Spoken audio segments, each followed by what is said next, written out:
Hey guys, I want to talk to you today about the sponsor for this show, which is Aura. And I want to let you know that I'm a reporter in my day job, and I use the internet every single day to find people, many people who would rather not be found.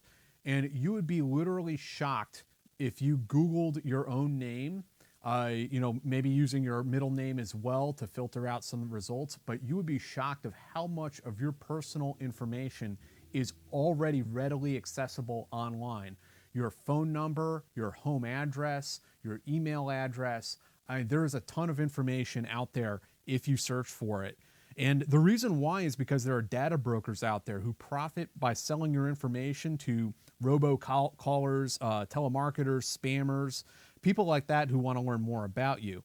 And that's why I want to tell you about today's sponsor, Aura. Aura identifies who those data brokers are that are exposing your personal information, and they automatically submit opt-out requests on your behalf.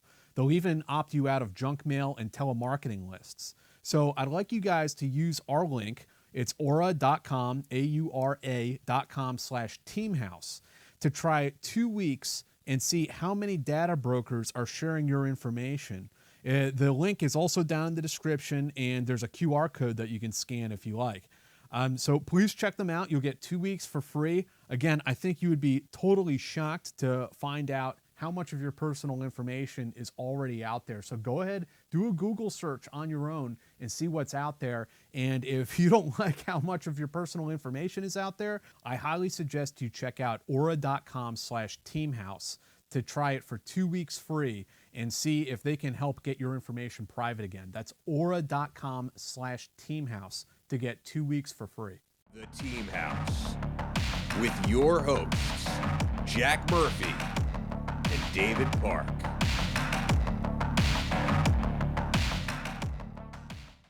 out of us, and it was basically to leave pamphlets. Because of For real? Yeah, it was so. I thought you were going to say you were going after the WMDs or something. Oh, that's a whole nother story I'll have to save for another time. But we went after the number one chem bio target in Iraq while we were still in Saudi Arabia, the number one target. And it was anything but. And that was like, okay, what are we doing in this country? Like, Oh, man. before the big wave hit Baghdad or any of that, like the number one chem bio target, we hit it very early on. And it was basically an Iraqi 4-H club. Holy It was shit. so freaking demoralizing. So you guys go in like the J-list suits and everything, expecting World War III. Full mop. Yeah. Full mop gear. Yep. And it's a country club. Yep. It was, well, I'll tell the brief part of the story. There's a big hospital that had a lot of air handling units on top. And then this building that had a telescoping pathway that connect them to. So the big minds thought they were taking prisoners and poisoning them, getting them to a level or whatever, and then moving them into the hospital with all this extra air handling gear and seeing how their chem bio stuff was working.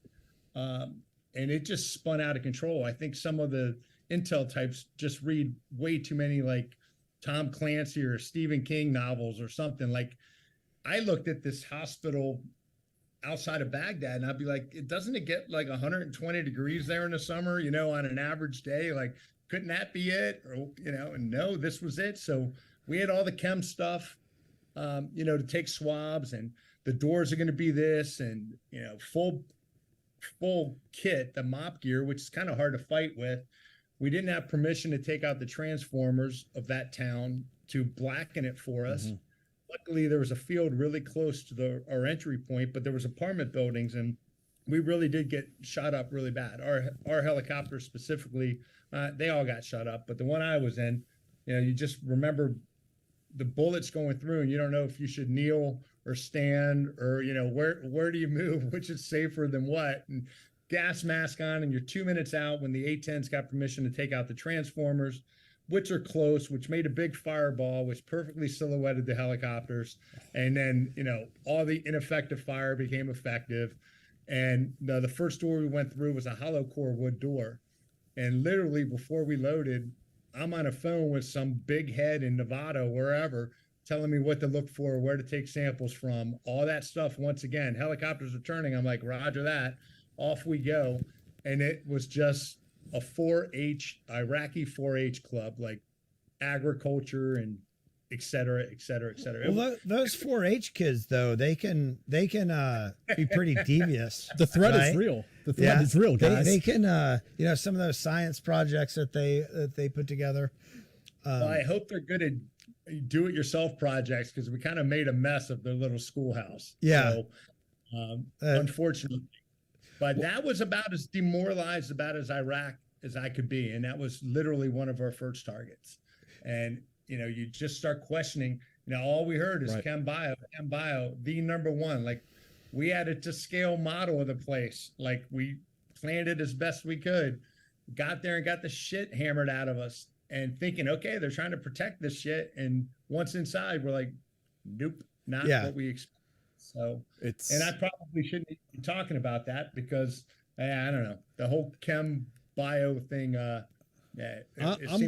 I'm glad you did though, Nelson, because I mean, it's so fascinating. I mean, Iraq is what it is. We all know now, but it's so fascinating to hear it from the operator perspective, from literally at the point of the spear. You don't necessarily get to hear that kind of perspective about, the impact on U.S. foreign policy and the decisions that are made. Yeah. Yeah. Can you, for people who haven't been in the military and had the joy and pleasure of even putting on MOP gear, can you describe it can you tell us what MOP gear? You don't have to give us the military acronym for MOP, but can you tell us what it is and why it's such a joy to try to operate in? I don't even know what the acronym stands for. I don't either. It's mission-oriented protective posture. There you go. Nice. Look at the brains on Brad. I know, Nicely the big done. brain Yeah. on This Brad. is what I do 24/7, so I have to know all this crazy stuff. It's just like this. I think there's charcoal lined in it. It's just like a giant heavy smock with pants, and you put over boots on. So you wear your regular stuff, and then you put this on, then you put your body armor and all your gear. And then, of course, it's accompanied by a really comfortable gas mask that always fogs up. And then you run around and pretending to be able to do the stuff that you can do without it. So we did train with it, but not enough. But, like I said, we got through that first door, and it didn't take long for me to be like, take the freaking gas mask off and let's figure out what's going on.